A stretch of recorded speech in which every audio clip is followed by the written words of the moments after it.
Welcome to Rajapalayam recipes. நம்ம என்ன பார்க்க போகிறோன்னா, பக்கத்தில் அம்மா வந்து எனக்கு இந்த மாதிரி பச்சை மிளகாய் எலுமிச்சம்பழம்லாம் நிறைய கொடுத்தாங்க.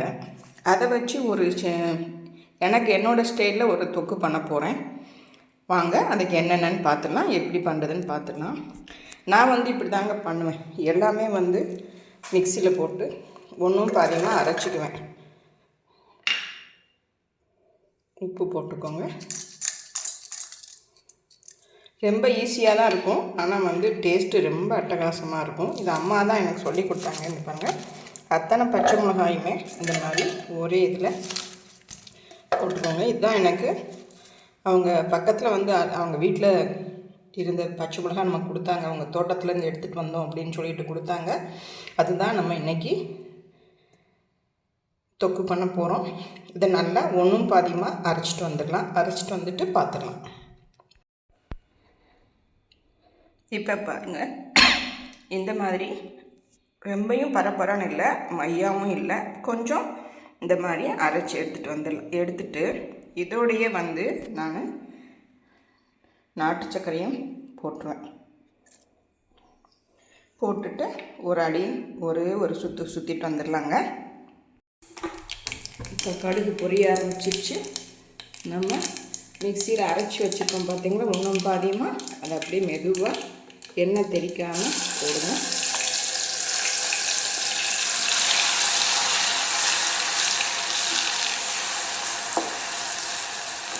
இது பால் சாதத்துக்கு, ரசம் சாதத்துக்கு, நீங்கள் ப்ரெட்டில் வச்சு சாப்பிட்டா கூட சூப்பராக இருக்குங்க. இது ரொம்ப சூப்பராக இருக்கும். ஏன்னா இந்த நிறைய விதை இருக்குது இந்த பச்சை மிளகாயில். இது ஒரு வித்தியாசமாக இருந்தது பச்சை மிளகாய், குண்டு குண்டாக.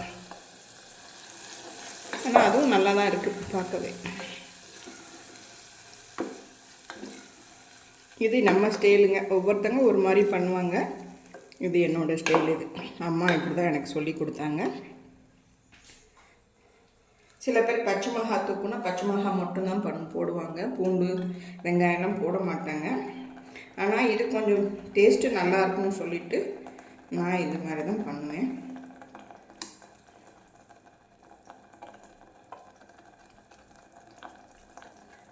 இது நல்லா கொதிச்சதுக்கப்புறம் இதில் ஒரு சொட்டு கூட நம்ம தண்ணியை ஊற்றலைங்க. எல்லாமே அந்த பூண்டு இஞ்சி போடலை, பூண்டு வெங்காயம் அந்த பச்சை மிளகாயில் உள்ள அந்த தண்ணி தான் இந்த மாதிரி நமக்கு வந்திருக்குது.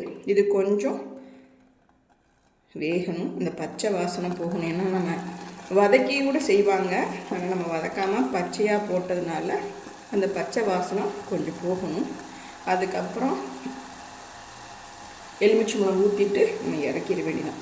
நிறைய பேர் புளி தண்ணி வச்சு கூட பண்ணுவாங்க, அதுவும் நல்லா தான் இருக்கும்.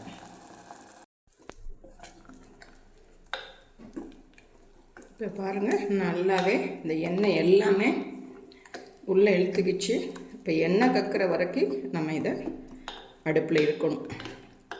அந்த எண்ணெய் எல்லாமே வெளியே வர்ற வரைக்கும் இது நீங்கள் அடுப்பில் பொறுமையாக தான் பண்ணணும். சூப்பராக இருக்கும். ஆனால் இது நீங்கள் பேச்சுலர்ஸாக இருந்தால் எல்லாமே ஒரே மாதிரி மிக்சியில் போட்டு அடிச்சுட்டு இந்த மாதிரி நல்லெண்ணெயில் போட்டு எடுத்துட்டிங்கன்னா ஒரு வாரத்துக்கு சூப்பராக இருக்கும். கொஞ்சம் கொஞ்சமாக செஞ்சு வைங்க. நிறைய செஞ்சீங்கன்னா அது நல்லா இருக்காது. எப்பயுமே கொஞ்சம் கொஞ்சமாக செஞ்சு பாருங்கள். இப்போ பாருங்கள், நல்லா ஓரளவுக்கு வெந்து வந்துருச்சு. இந்த ஸ்டேஜில் கொஞ்சமாக அந்த ஊறுகாய்க்கெலாம் போடுவோம் பார்த்தீங்களா, கடுகு வெந்தயம், அது வந்து சும்மா கொஞ்சம் இந்த அளவு போட்டால் போதுங்க. சூப்பராக இருக்கும் இது. நான் அந்த மாங்காய் இஞ்சி போடுறதுக்காக செஞ்சது, அதில் கொஞ்சம் எடுத்து வச்சுருந்தேன். அதுதான் இதுக்கும் கொஞ்சம் யூஸ் பண்ணிக்கலான்ட்டு. இது வந்து உப்பு எல்லாமே கரெக்டாக இருக்குது. இந்த ஸ்டேஜில் வந்து நம்ம எலுமிச்சம்பழம் சாறு ஒரு 3 எலுமிச்சம்பழத்தை நான் வந்து ஊற்றுறேன். இது வந்து புளி தண்ணி பதிலாக நான் ஊற்றுறேன். புளி தண்ணி ஊற்றுனா உங்களுக்கு இந்த கலர் வராது, ஒரு மாதிரி ப்ரௌனாக வந்துடும். இது கொஞ்சம் நல்லாயிருக்கும், அதனால் இந்த மாதிரி பண்ணுறோம். நீங்கள் கார்லிக் ப்ரெட்டெல்லாம் போடும்போது ஒரு சைடு வந்து அந்த க்ரீன் சட்னிக்கு பதிலாக இதை வச்சு சாப்பிட்டு பாருங்கள், அவ்வளோ சூப்பராக இருக்கும். நீங்கள் டோஸ்ட் பண்ணிவிட்டு இது காரம், உப்பு, புளிப்பு, ஸ்வீட்டு எல்லாமே இருக்கிறதுனால இது ரொம்ப சுவையாக சூப்பராக இருக்கும். நீங்களும் செஞ்சு பாருங்கள். ஒரு 15 நிமிஷத்தில் நமக்கு ரெடி ஆகிடுச்சு. ஒரு 10 நிமிஷம் மூடி வச்சுட்டு இறக்கணும்னா தொக்கு ரெடி ஆகிடுச்சிங்க. அவ்வளோதான். இப்போ பாருங்கள், தொக்கு நல்லாவே ரெடி ஆகிடுச்சு.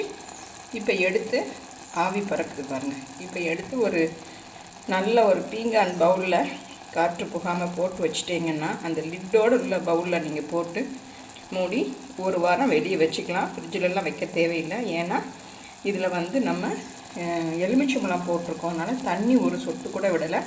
அதனால் ரொம்பவே நல்லாயிருக்கும். நீங்களும் செஞ்சு பாருங்கள். செஞ்சு பார்த்துட்டு எனக்கு கமெண்ட் பண்ணுங்கள். தேங்க்யூ.